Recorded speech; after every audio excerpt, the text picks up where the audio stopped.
नमस्कार दोस्तों। आज हम सीखने वाले हैं डेल्टा आईएसपी सॉफ्टवेयर में जोन रीसेट इंस्ट्रक्शन का यूज कैसे किया जाता है और क्यों किया जाता है। जोन रीसेट इंस्ट्रक्शन का यूज एक साथ कंटिन्यूस सीक्वेंस में बिट्स रजिस्टर या काउंटर को रीसेट करने के लिए किया जाता है। अगर आपको एक साथ जैसे 10 या 20 आउटपुट ऑक्सिलरी रिले यम या काउंटर को रीसेट करना हो तो अलग अलग 20 रीसेट इंस्ट्रक्शन लिखने की जगह आप बस एक जून इंस्ट्रक्शन से पूरी रंग को एक सेकंड में रीसेट कर सकते हैं। इससे आपका लैडर लॉजिक प्रोग्राम छोटा और साफ और फास्ट बनता है। इसमें हम इसको यूज कैसे करते हैं, अभी हम आपको एक छोटे से प्रोग्राम के जरिए बताते हैं।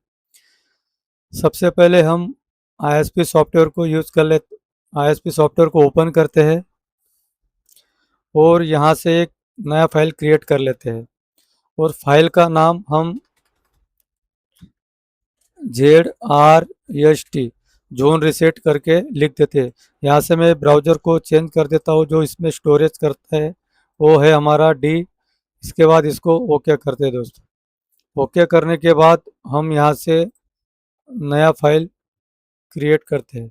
ये हमारे सामने एक नया नेटवर्क ओपन हो गया दोस्तों।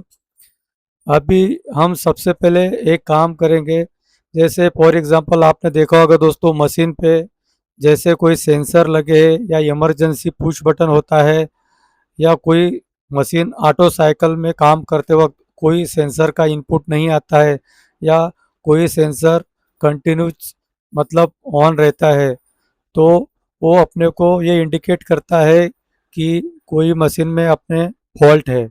अब उस फॉल्ट को अपने को एचएमआई के द्वारा तो पता चल जाता है, लेकिन अपने को उसको रीसेट करना है तो उसके लिए हमें अलग अलग रीसेट करने के लिए अलग अलग नेटवर्क बनाने पड़ते हैं। लेकिन जोन रीसेट से हम एक ही नेटवर्क मतलब एक ही रीसेट में मतलब एक पुश बटन से अपने जितने भी सारे इनपुट अपने आए हैं जो मतलब फॉल्ट इंडिकेट हुए उनको रीसेट कर सकते हैं। अभी हम एक प्रोग्राम के द्वारा समझते हैं दोस्तों। सबसे पहले हम यहाँ पे 5 एग्जाम्पल ले लेते हैं। जैसे कोई सेंसर का इनपुट आ गया तो हमारा क्या क्या फॉल्ट आया है वो इसमें हम कमेंट में लिख देंगे कि अपने को इसमें क्या क्या मतलब इंडिकेट करना है।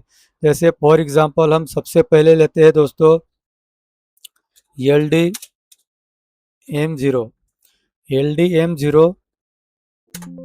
उसके बाद इससे हम सेट M100 ये हमने एक सेट कॉइल ले लिया दोस्तों।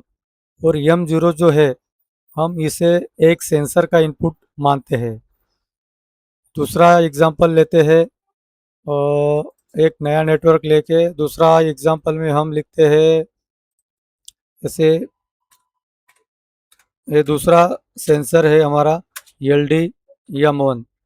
उसके बाद हम एक वापस सेट कॉइल लेते हैं सेट M102 और एक न्यू नेटवर्क लेते हैं दोस्तों।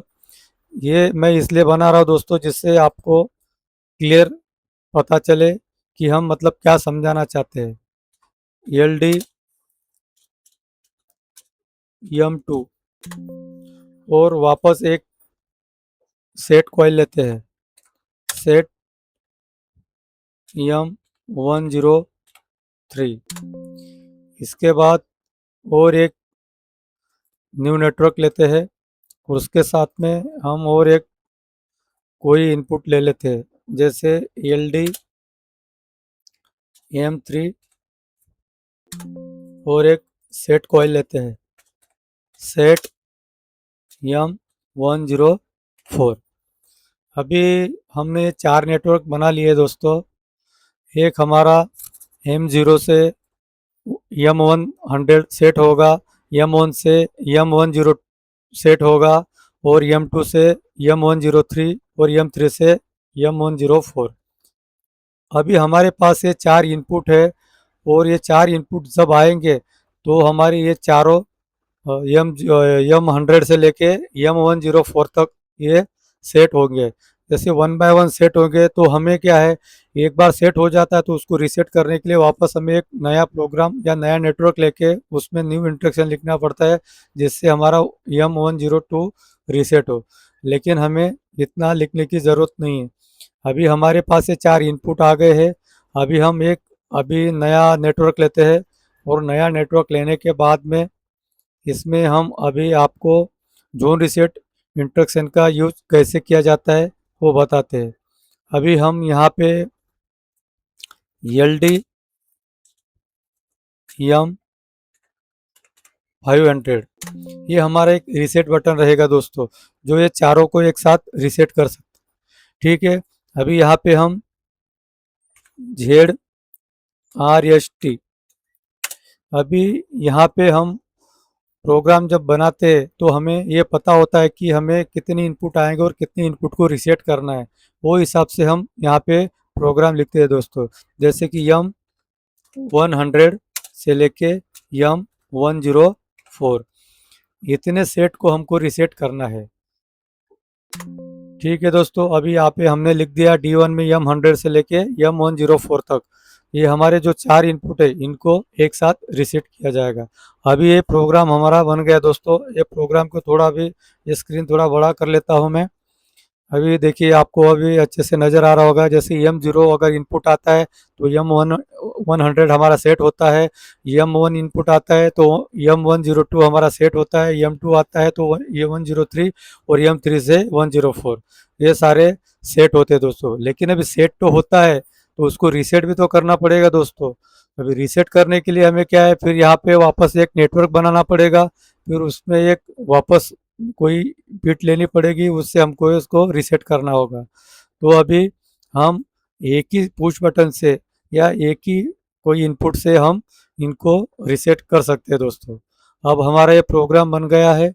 अभी इस प्रोग्राम को हम डाउनलोड टू पीएलसी कर देते हैं, यहाँ से ट्रांसफ़र करते हैं।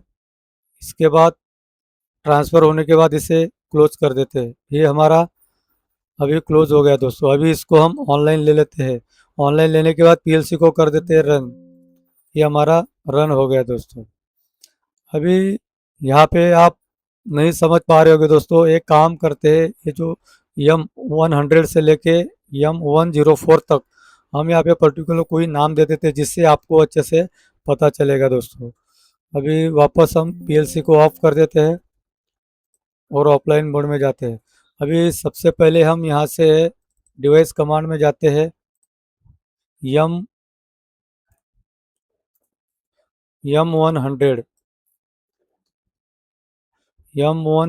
में हम लिख देते हैं कोई सेंसर का, मतलब जैसे,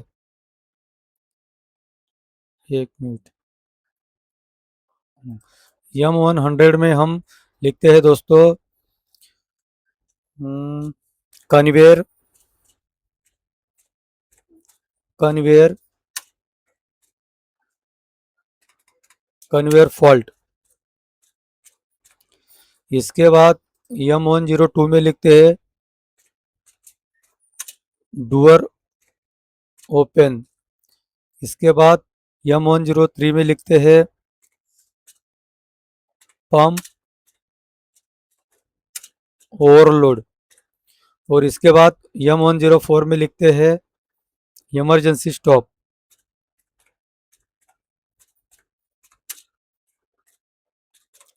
ठीक है दोस्तों, ये अभी हमने आपको समझने के लिए यहाँ पे लिख दिया है। अभी यहाँ पे आप देख सकते हो, जैसे कन्वेयर फॉल्ट, अगर हमारा M100 अगर सेट होता है तो कन्वेयर फॉल्ट शो करेगा। उसके बाद M102 अगर हमारा सेट होता है तो डूअर ओपन। उसके बाद M103 हमने नहीं लिया दोस्तों, ये इसमें emergency stop, M04 emergency stop. ठीक है दोस्तों, अभी पंप ओवरलोड, ये चारों हमने यहाँ पे लिख दिया दोस्तों। अभी हम सबसे पहले अभी इस प्रोग्राम को वापस डाउनलोड टू पीएलसी करते हैं। यहाँ से हम ट्रांसफ़र करेंगे। ट्रांसफ़र करने के बाद क्लोज करते हैं, इसको बाद ऑनलाइन मोड लेते हैं और पीएलसी को ऑन कर देते हैं। ये पीएलसी हमारा ऑन हो गया दोस्तों। अभी हम सबसे पहले M0 जो है उसका इनपुट हम ऑन करते हैं दोस्तों। ये भी हमारा M0 जैसे ही इनपुट आया वैसे ही यहाँ पे कन्वेयर फॉल्ट का M100 सेट हो गया दोस्तों। उसके बाद हम यहाँ से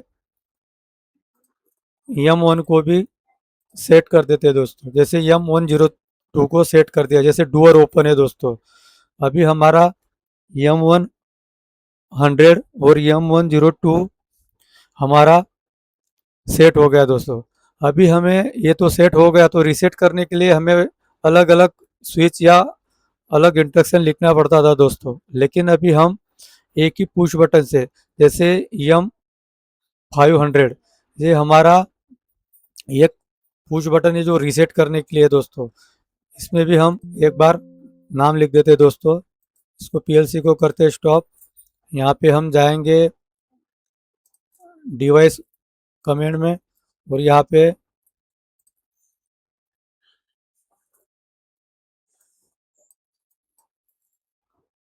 ये हमारा M500 में हम रीसेट पुश बटन करके लिख देते हैं दोस्तों। रीसेट पुश बटन, ठीक है दोस्तों। अभी हम वापस इस प्रोग्राम को डाउनलोड टू पीएलसी करते हैं, ट्रांसफ़र करेंगे। ट्रांसफ़र होने के बाद इसे क्लोज करते हैं, ऑनलाइन मोड में जाते हैं और पीएलसी को कर देते हैं रन। अभी यहाँ पे हमारा रीसेट पुश बटन ये आ गया दोस्तों। अभी वापस हम जैसे M1 को सेट करते हैं तो M100 हमारा सेट हो जाता है। उसके बाद M1 का इनपुट ऑन करते हैं तो हमारा 102 सेट हो जाता है दोस्तों। इसके बाद हम M3 को ऑन करते हैं तो 104 हमारा सेट हो जाता है। अब ये तीन इनपुट हमारे यहाँ पे फॉल्ट बता रहे दोस्तों। जैसे कि सबसे पहले हम देख रहे हैं कि कन्वेयर फॉल्ट, उसके बाद डूअर ओपन, उसके बाद में इमरजेंसी स्टॉप। अभी यहाँ पे जो फॉल्ट आया दोस्तों इसको हम इस M500 से एक बार पुश करने के बाद हमारे देखिए दोस्तों, जैसे कन्वेयर फॉल्ट, डूअर ओपन और पंप ओवरलोड, इमरजेंसी स्टॉप, मतलब जो भी हमारा सेट हुआ था वो सब एक ही पुश बटन में रीसेट हो गए दोस्तों। तो इस प्रकार से हम जोन रीसेट का यूज करके एक ही रंग से और एक ही पुश बटन से जितने हमारे सीरीज में जितने भी मतलब हमने सेट किए हैं उनको एक साथ रीसेट कर सकते हैं दोस्तों। हमें अलग अलग नेटवर्क लेके अलग अलग इंस्ट्रक्शन का यूज़ नहीं करना है दोस्तों। दोस्तों अगर आपको हमारी वीडियो पसंद आ रही है तो हमारे चैनल को लाइक करें, सब्सक्राइब करें और ज़्यादा से ज़्यादा अपने दोस्तों में शेयर करें दोस्तों। मिलते हैं नेक्स्ट वीडियो में।